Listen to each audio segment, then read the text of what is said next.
Good evening, Ms. Shelby. My name is Harith Nakidud bin Shaifuddin. My name is Muhammad Afif bin Faizul. Tonight we are going to present about Malaysia GDP growth. For this presentation, we will be looking at Malaysia economic outlook for the year 2026, focusing on both growth expectation and changes in the government revenue structure. Malaysia is projected to grow at a moderate rate of 4.0 to 4.5%, indicating stable but slower expansion compared to earlier recovery days. This year, this growth is supported by stronger domestic demand and improvement in the labor market. At the same time, the government is prioritizing long-term fiscal sustainability by reducing its dependence on petroleum revenue. The purpose of the study is to highlight the trends in GDP performance as well as shift in federal revenue composition, which help us understand the direction of national fiscal planning for 2026.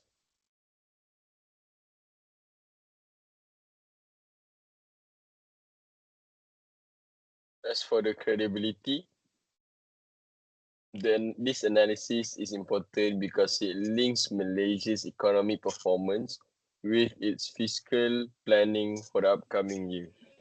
By understanding how the economy is growing, we can better interpret government decisions related to budgeting and revenue management. It also highlights Malaysia's strategic move away from petroleum-based revenue, which is necessary as global oil prices become more unpredictable. The data has been simplified to provide clearer insights into how revenue sources are changing and why these changes matter. Overall, this analysis shows the importance of diversifying revenue sources in order to strengthen Malaysia's long-term economic stability. First chart is the first chart is a bar graph which titles GDP growth by year. This chart presents Malaysia federal budget alongside Petronas dividend contribution from the year 2010 to 2026. It shows a clear upward trend in the size of the federal budget, which grows from around 200 billion ringgit in 2010 to more than 400 billion ringgit in 2026.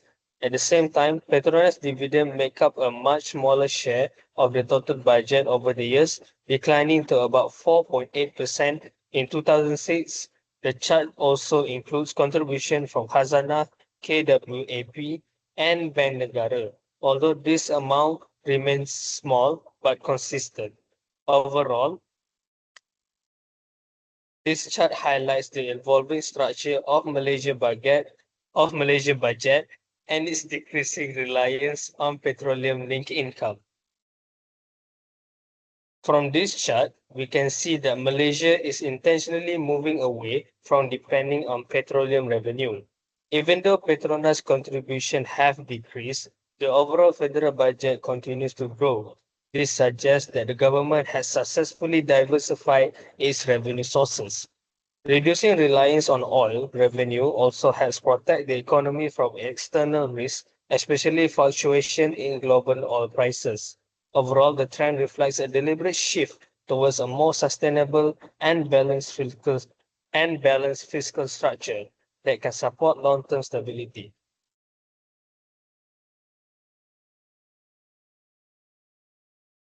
The title of the second chart is Petroleum against Non-Petroleum Revenue. This chart shows the composition of Malaysia's federal revenue as a percentage of GDP from 2010 to 2026. It highlights the contrast between petroleum and non-petroleum revenue over time. Petroleum revenue shows a consistent decline while non-petroleum components such as individual income tax and corporate tax become more prominent.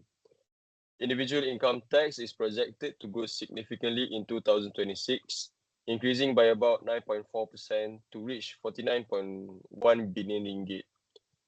This growth is supported by a strong labor market and rising wages. The chart also shows how policy measures such as SST expansion and mandatory e-invoicing help to strengthen revenue collection. These developments reflect a gradual shift toward more stable and broad-based revenue sources.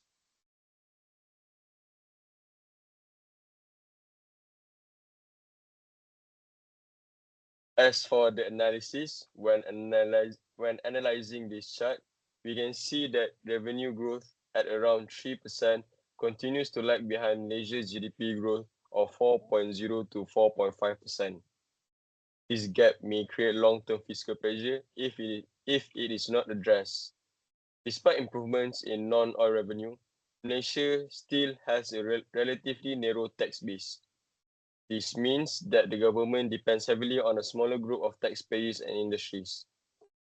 Digitalization's effort, particularly the introduction of e-invoicing, are positive steps towards reducing leakages and improving compliance, though the full benefits will take time to materialize. Overall, the data shows the need for Malaysia to strengthen non-oil revenue sources to achieve long-term fiscal stability and resilience. And lastly, the conclusion.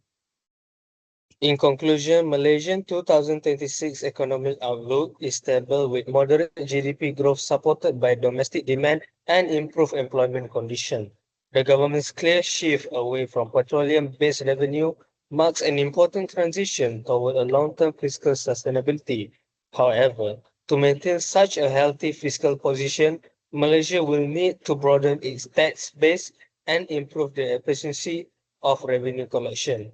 Reforms such as SST improvement and e-invoicing play an important role in strengthening this transformation. Overall, the trend suggests that continued diversification and more targeted government spending will be essential for ensuring Malaysia's long-term economic resilience. Thank you, and that is the conclusion for our presentation. Good night.